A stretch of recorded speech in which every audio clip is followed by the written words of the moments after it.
Jadi demo selama periodenya Pak SBY itu menurut saya luar biasa progresif banget. Iya, harus ditemui. Selain sampai buang gula di depan istana. Bawa kerbau. Iya, bawa kerbau. Iya, betul. Dan maaf dituliskan Pak SBY loh di situ. Tapi Pak SBY itu bisa berjiwa besar ya. Bang, coba ceritakan Bang. Iya. Sampai segitu loh. Itu. Cuma kadang-kadang karena waktu pertama kali kan Pak SBY tinggal di gedung Istana Merdeka depan itu. Depan. Jadi kalau demo itu kedengaran keras sekali, apalagi pakai toa. Pakai toa itu besar. Jadi akhirnya ini kalau Bapak mau tenang-tenang sendiri, Bapak pindah ke istana belakang, Istana Negara. Jadi akhirnya pindah ke situ karena demo. Nah, kalau dari belakang situ kan demonya kan di depan sana, jadi tidak terlalu kedengaran. Tapi mesti kita temui.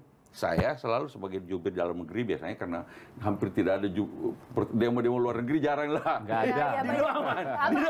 Jadi kalau demo paling bertugas ya luar negeri ya, semuanya. Jadi, tapi bagi saya itu dia kesempatan bagi saya untuk menyampaikan kepada menteri dan menghadapi masalah. Jangan menterinya kemudian diam atau sembunyi ketika orang sedang ada masalah ini. Dan teman-teman wartawan kan melihat.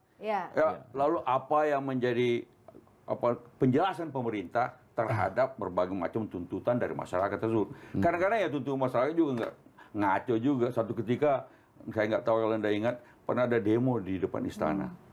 Demonya tentang kepala desa entah di Purwakarta atau Kerawang situ, kepala desa menjual motor inventaris desa.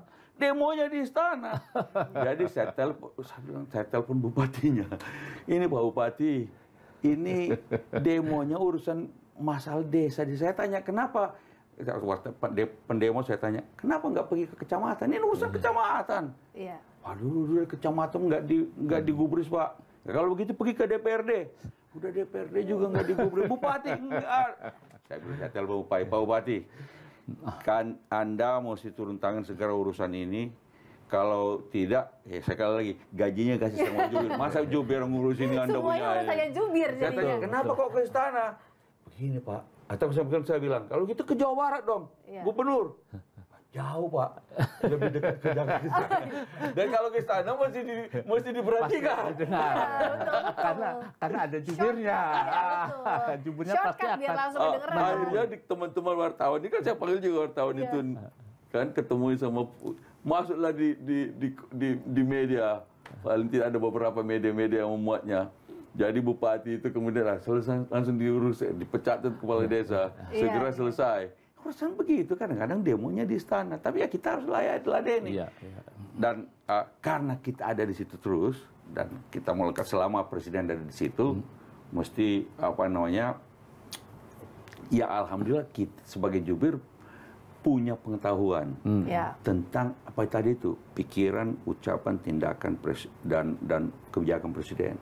Kalau saya tidak di situ, kalau saya tidak melekat, saya tidak bersama presiden ketika presiden bertemu ini atau mengatakan membuat statement tertentu, apakah dalam rapat kabinet atau di luar rapat kabinet, maka saya tidak mungkin menjelaskan kepada teman-teman wartawan secara dengan confidence apa yang harus saya jelaskan.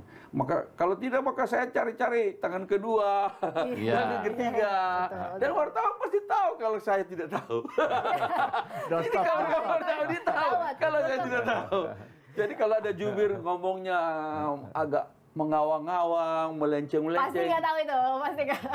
Atau belum izin.